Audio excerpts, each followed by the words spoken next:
కొబ్బరి బొండాలు కింద పడాలి. నేను విశ్వాసంతో చెప్తున్నాను, కింద పడును కాక. ఆమేన్.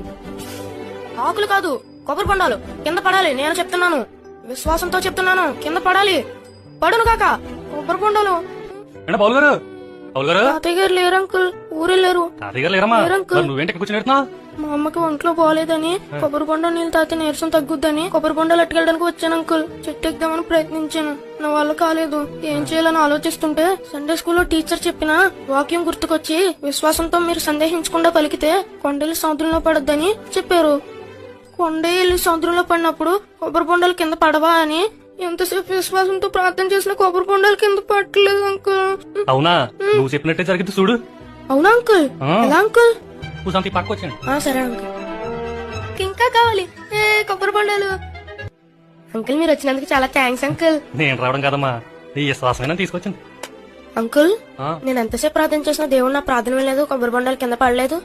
ఎందుకు అంకుల్? కొబ్బరికాయలు కింద పడదా? మరి ఏంటి? మీరు వచ్చి తీశారు కాబట్టి కింద పడ్డాయి. అవునా? మరి నన్ను ఎవరు తీసుకొచ్చారండి? మిమ్మల్ని అంకుల్. అది మన దేవుడు ఎలాగైనా కార్యం చేయగలడు. మరి నువ్వు అనుకున్నావు కొబ్బరి బొండాలు అట్లా కింద పడాలనుకున్నావు. నేనేదో కొబ్బరికాయలు తీతకు అలాగ వెళ్తాం ఏంటో, మీ తాతయ్య గారితో మాట్లాడాలని ఇక్కడ దాకా వస్తాం ఏంటో, మీరు ఇక్కడ బొండాల కోసం కూర్చోడం ఏంటండి? ఇదంతా ఎలా జరిగింది?